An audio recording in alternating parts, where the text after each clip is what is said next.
following is a presentation of the Belly Up Sports Media Network. 14:20 in the morning, 14 minutes and 20 seconds where the sports talk to get you through your daily commute. Hot takes, recaps, best bets, and a little humor to get your day going in the right direction. Sit back, grab your coffee, and let's get into it. All right, 14:20 in the morning for this first full day of spring, March the 21st, 2023. As always, today's show is brought to you by Barn Burner Hockey and barnburnerhockey.ca. Use promo code 1420barn at barnburnerhockey.ca and save yourself 10% on their all-natural hockey products and apparel today at barnburnerhockey.ca. Also, thank you for making us a part of your morning each and every morning here on Facebook Live and YouTube Live and everywhere else that you can find us. And then later on the podcast form up later on this morning. Thanks also to Cody Hall for supplying that great song, Made My Day. Cody was on our show about a month ago promoting his song, and we use it every morning for our waiting room before we come live. So thank you very much. Make sure you guys go to Spotify and download Cody's song. And he's got a lot of other good stuff too, but that Made My Day is it's one of my favorites. Gets a lot of playtime here at 1420 World Headquarters. Anyways, we'll get into it a little bit here. The National Hockey League, man, there must be a goaltending situation going on. There must be a spring, usually brings allergy season, not this early into the spring season, but there's definitely a vulcanized rubber allergy hopping around the National Hockey League right now, especially here in Alberta. Last night, once again, Jacob Markstrom, and they're down in California. Markstrom put up another stinker, gave up I think 6 goals on 21 shots, whatever it was. It doesn't much matter at this point in the Flames season. They're toast, but you wonder what's going on between Markstrom's ears. He just doesn't got it, and you wonder why they keep putting him out there night in, night out. 8-2 loss the Flames had last night. 6-5 loss they had on Saturday night versus the Dallas Stars. It's not going well for the Flames, especially for Markstrom, and you wonder why he's getting toted out there night in, night out when he just doesn't have, and it's proven night in, night out that it's just not going to go well for him and not go well for the Flames. And Sutter, does he have his marching orders to put Markstrom in there on a nightly basis? Because you wonder why. You got to give your team the best chance to win. Maybe he is their best chance to win. I don't know. Maybe the other guy, he just doesn't have or management saying, listen, we're paying this guy $6.5 million. We better pay him and play him, because it's just the way things are. We put all our eggs in one basket, so we might as well run with it and see what we can get out of the whole situation. But it's not running well for Markstrom and the Flames on a nightly basis. You can't blame everything on goaltending, but when you're pulling pucks out of your net on a consistent basis, your guys getting paid to stop hockey pucks, and that little black thing has to stay out of the net. And when you're always doing the Bonneville breakout, as I call it from my days as a flailing tender, you don't have much confidence in your goaltender, and it shows on a nightly basis with the Calgary Flames. And their best guys just haven't been their best guys. And Sutter said that the other night as well, that his best guys just aren't playing that well. And that thing is that's the captain going down with his ship, and whether he's going to take anybody down with him, who knows? We talk about it a lot on the 1420 show and 1420 in the morning, so we won't get into that one. But the other one that's the little more concerning is up the road in Edmonton. Yeah, they got the win last night against the lowly San Jose Sharks. The Sharks are a terrible hockey team. They only 3 points up on Johnny Gaudreau and the Columbus Blue Jackets, so it's not much of a what's the word I'm looking for? It's not much of an honor to be only 3 points up on the lowly Blue Jackets. But that's last night was a good game for Campbell to go out there and try to get a win and everything else. And yeah, the Flames the Oilers got the overtime win, 5-4, I think it was, in overtime. But the alarming point is that the San Jose Sharks had 3 goals overturned. Even though they're overturned, trust me, I know when pucks aren't hitting you and you're pulling them out of the net on a consistent basis, not only do you know that 7 went in behind you, the management, your players, coaching staff, fan base, radio, podcast, everybody knows that they pulled 7 out of the net behind you, even though 2 of them did get called back for offsides, which were ticky-tack offsides. Yes, there was a little bit, but the play went on, the puck went in. The goalie interference when it was kind of there, but I guess they called it back. But Campbell's struggling, and it hasn't been a good run for him at all. And you wonder if they're just going to, because they're not they're in a playoff spot and they're doing well, but you always want to try to get to a different spot. And you wonder if there's going to say, you know what, Campbell, we talked about a while ago, Campbell, this isn't working. We can see with your body language that it isn't going very well. And between your ears, it's not going very well. So you just wonder if this is a situation where that was your last start of the season, because there's only 10, 11 games left and it's playoff time. Might get you one if we get into a playoff spot, and we're whatever playoff spot that we're locked into. Maybe we'll give you one or two after that, and we're going to run with Skinner, because I think that's the only thing they could possibly do up there in Edmonton. There's a lot of teams that have some goaltending problems. There's not a lot of teams that can feel too confident going into the playoffs right now. We'll get into them in a second, but you wonder what's going to happen in Edmonton with that contract. There's already talk about a buyout and everything else. I don't think you can buy a guy out at $5 million, because goaltending is at a premium, because no matter what, if you want to get rid of a guy, that's one thing, but you always have to replace the guy. And there's no matter what industry you're in, you can fire everybody, but you eventually got to replace them. And that's a tough thing to do. We're not in the golden age of goaltending at all. There isn't a lot of great goaltenders. There's a lot of serviceable goaltenders, but there isn't a lot of guys that'll win you a hockey game on a nightly basis, or steal a series, or win you a Stanley Cup. It's a tough situation. I don't know why goaltending gurus and goaltending coaches and everything else, and these guys who take money from parents and everything, I'll get into it. Why not? Let these guys that just teach one way of playing goal, and this is the only way you can do it. Do this, do that, and the puck's supposed to hit you. I don't see why guys aren't seeing this, and management isn't seeing this, and why there isn't more goaltender development. We talked about some things that hockey could do to make the game a little bit better, and having goaltenders a little bit better wouldn't be a bad thing. I think most fan bases, and this has been as long as hockey's been around, most fan bases would like to see their goaltenders improved, and whoever they can get a guy, whether it be a guy who's there for long term, or whether a guy that they pick up for a playoff run. But most fan bases would be more than happy to find a guy who can stop the puck a little bit more. And a lot of teams have this problem, like I said, and you just wonder where it's going, and how it got to this point is kind of a bit of a mystery to me, that it's like this throughout the National Hockey League. But yeah, Calgary's in a mess. Edmonton's in a mess with their goaltending situations, and a lot of teams are a little bit in that situation. You can't think that Toronto, we'll talk about other teams now, you can't think that Toronto is in a good spot between their ears with Kyle Dubas on the last legs of his contract. He's got to be thinking, man, I hope these guys that I picked up, obviously the Campbell situation, get rid of him. Dubas was smarter than me by going with Matt Murray, but you don't know what you're going to get with Murray, because you don't know if he's going to be playing nightly or not. And looks like they're going to be going with a two-man system throughout the rest of the season, and then into the playoffs. I don't know if that's the greatest thing you could possibly do going into the playoffs. You think you'd want to run with a guy that if he wins, you keep going with him, and then if you pull a guy and then you start getting your fan base worried, and your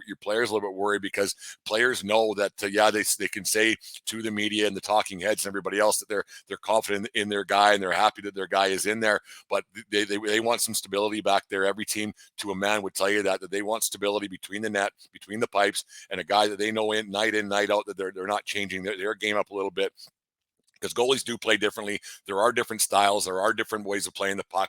There is different things that can happen. And if you're changing in a 7-game series, so that's over 11, 12 nights, whatever it may be, if you got a different guy in there night in, night out, there's a good chance you're not winning a Stanley Cup. You're not going anywhere. I'm not saying after a loss you can't change things up, but I'm saying if you don't name your number one guy and say, this is our guy throughout the playoffs, we're running with him, unless a case of an injury or in case it's a blowout or something happens, and you put a new guy in. But I think you're to a man, every player and every fan base would say, I'd rather have a one number one, because if you see one number or two number ones, that means you don't have any, and that's a tough thing to do. And with the Leafs, you don't know what you're going to get out of Murray on a nightly basis. You don't know if he's going to play. And 2016, 2017 is a long time ago when he won those Stanley Cups with Pittsburgh, and the fan base is a little bit they're itching for a win in Toronto, at least a series win, and you wonder if they're going to get it this year. Because if you get into a Game 7 situation, you got to think that the Vegas odds and the Bulldogs and the Bet USs of the world, and the odds-on favorite would be for the Tampa Bay Lightning to win that series in a 7th game with Vasilevsky, because he's still one of the best in the world, and he's one of the guys that are still a fan base can be confident with to throw him in net. I don't even know who the backup is in Tampa Bay, because I don't think it matters a whole bunch. Vasilevsky could be on one leg, and I think they'd be putting him in. There's a lot of teams that are really Dallas has Ottinger in net. He's a great goaltender. He almost stole around last year for Dallas against the Calgary Flames, and that it was unbelievable the way he played. Can he carry it on to this year? He has. Dallas has been a really good hockey team so far this year. Been really solid. They've been going well. You think Ottinger can probably take a team to a Stanley Cup final, especially in the West, where it's a little more wide open. And you could if you get a hot goaltender in the West, which it looks like Ottinger could be, they could have a team. Boston has a situation that they can sit their two guys and Swayman and Allmark. They can just go a platoon situation for the rest of the season, sit guys out, and I would say they're going to go with Allmark no matter what. Although Swayman's got shutouts in 2 of their last 3 wins, so you just never know what could happen. But you got to think with Allmark, they're going to go with him in the playoffs. He's been the Vezina Trophy kind of guy so far this season. Yes, you think they would go with him in the playoffs, and you like having that situation to have a guy that you can rely on a nightly basis, because it's so valuable. Say it before and I'll say it again. I've said it for years. Now, this is actually a Brent original. Show me a good goalie and I'll show you a good coach. And it's definitely a thing that's been happening throughout the National Hockey League, where there's so many adequate and serviceable goaltenders, but there isn't many great goaltenders. Shesterkin for the Rangers has been playing very well as of late. The Rangers have been playing a lot better as of late. There you go, good goaltending, and you got all of a sudden your team's playing a lot better, right? The Canes playing a little bit better, but Shesterkin's been really good for the Rangers as of late, and they're going to be playing New Jersey in the first round. So you got to think that they would be a odds-on favorite to win that first round because of their goaltender. You like the Sorokin for the Islanders. He's been putting up Vezina type numbers. The Islanders, they get into a playoff situation. They could do a little bit of damage. I wouldn't say they would beat Boston, but that thing could go 6 or 7. Winning 4 in a row against anybody is really tough. And you can't think that just because Boston is on this unprecedented run this season that they're going to have the same thing throughout the playoffs. They might. The Kings did it a few years back where they just wouldn't lose. I think it was in 2000. I can't remember what year it was. They all kind of meld together at this point in my life. But you look at the Islanders. They could do some damage in the playoffs. They have a goaltender who's stopping hockey pucks. They got a lot going on. Getting the Horvat deal done. He's been really good for them. I like that. I don't like the Islanders to win that series, but I like the Islanders to maybe do a little bit of damage and ruffle the feathers of the Boston Bruins and the Boston fan base. And they need a little bit. They've been a little bit cocky this year, and they could use a little bit of a kick in the pants. Say, pat, what's the old pat in the back's only 3 feet from a kick in the ass, right? So it's one of those things that you get a good goaltender. And how confident could Carolina be with Freddie Anderson? Anderson's been really good this year. Obviously, he's been a great goaltender throughout his career, but his playoff resume hasn't been great. When he was with the Leafs there, how he just kind of disappeared, and that was it. I'm not playing anymore. I got a hurt feelings report and everything else. You just wonder what's going to happen with Anderson, because Carolina's got a really good team, and in the East, it's going to be a gauntlet, like we said. And having a goaltender, you got to have a guy, and you got to think that Boston with Allmark, who's been great this year, and Tampa with Vasilevsky's got to be the odds-on favorite, because goaltending will win you a championship. The West, I don't know what you got going on there. It's going to be tough, and you got to think that Edmonton's got to be thinking, geez, what are we going to do next year? Or can they get to a conference final again this year with that goaltending? Can't, because Skinner's still young, right? And it's you're only young for so long. Eventually, you become an old man, but you got to think that they got to be a little bit like, what are we going to do about goaltending? Me and Dave talked about it last night on our show, how McDavid has that. I don't want to say eye of the tiger, because that makes me really ill, but McDavid looks like he's a man possessed this year and wants to go out and do something, because you can have as many Hart trophies as you want and as many whatever trophies that there are out there. Master, I know all those trophies. Nobody cares those trophies, but a Stanley Cup is something you need, and eventually you run out of years, you run out of games, you run out of time, and you never know. And this is the kind of year that they got to do something and get that team going a little bit. And having a guy between the pipes, and they don't have it right now, and you got to be thinking the future a little bit, what might happen. No, it's going to be interesting how the playoffs are shaping up. The playoffs, they're kind of getting squeaked out the form, like who's playing who. The bracket's kind of getting set a little bit. There's still some dancing and dangling to do throughout the National Hockey League before we get to, because only 10, 11 games left, and then it's all over. So it's going to be interesting to see how it all plays out. But goaltending is a major question mark in most markets, and a lot of times, you can talk about it here on the 21st of March, but a lot of times a guy comes out of nowhere in the Stanley Cup playoffs, and all of a sudden he's a He's a hero and can win himself a Conn Smythe Trophy and go on a nice run and win himself 16 games. That's how Jonathan Quick made his name X amount of years ago with the Los Angeles Kings, like we talked about 2 minutes ago. But anyways, I'm getting past my 14:20 in the morning mark. I get talking sometimes. The coffee takes over a little bit. But anyways, thank you guys for listening to our show. Greatly appreciate it every day. Thank you for letting us be a part of your morning. We'll get to birthdays here on this day in 1991. Ron Tugnutt stopped NHL modern day record for most stops in a game regular season, 70 of 73 shots in a 3-3 tie with the Boston Bruins, 61 shots in regulation and another 12 shots in overtime. Final shots were 73-26. Reggie Lemelin was in net for the Boston Bruins. I remember Reggie Lemelin, Calgary Flames legend Reggie Lemelin. Quebec had an awful team that season, a record of 16, 50, and 14. They actually ended up having 3 Hall of Famers on that team. Little trivia for you guys here at 14:20 in the morning. Name those 3 Hall of Famers later on. I'll name them for you.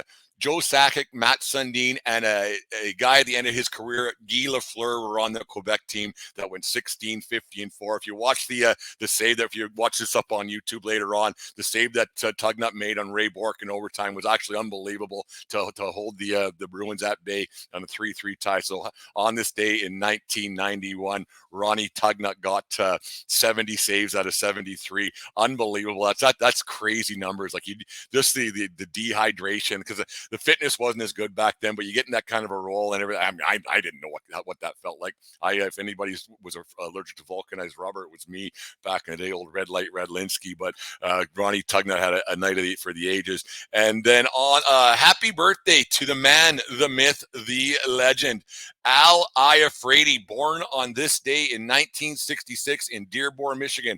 Iafrate would play 12 NHL seasons with stops in Toronto, Washington, San Jose, and Boston. Best known for his slap shot, booming slap shot. He held the NHL All-Star Game, the skills competition record, with 105.2 mile an hour slap shot back in 1994. I think that he had that shot. Zdeno Chara just beat it a couple years back with 105.4 shot. You wonder what Iafrate's shot would have been clocked at with the composite sticks and everything else and the one pieces the guys are using now, because he just used the old wooden stick. I think it was a Sherwood or whatever it was. But Iafrate, he was known for his shot, and then he got known for his mullet or his skullet later on in his career. Really eccentric guy, interesting guy, heck of, like a booming shot. He seemed to really enjoy to play the game, and he was a different cap. But Al Iafrate, happy birthday to him. 57 years young today. There it is. There's 14:20 in the morning for today. Fun show this morning. Had a lot to say. Got a lot going on. Show coming up. It's actually up already that me and Dave did last night. Got a little bit deeper. We talked about the situation with the LGBTQ, the rainbow, the gay pride jerseys and things. We talked about that going on last night, and we have our thoughts about that and everything else. So make sure you give that one a listen today as well. Thank you guys for everything you guys do for us. Make sure you subscribe to our YouTube channel. There's the guy right there. It's one day I'll tell you guys how it all works. But if we get more subscribers, then we can get up higher in the ranks, and you can kind of make some money and stuff. And anyways, so make sure you guys subscribe to our YouTube channel and share and like and all that other stuff that we talk about on a daily basis. Thank you very much for making us a part of your morning. We really appreciate it on a daily basis. And remember, it doesn't matter where you are, it's who you're with. Have a good day, folks, and we'll talk to you again tomorrow morning. You just listened to the 1420 Sports Bar Podcast. 4 beer with the sports, talking a whole lot more. We are part of the Belly Up Media Network. Let's get into it.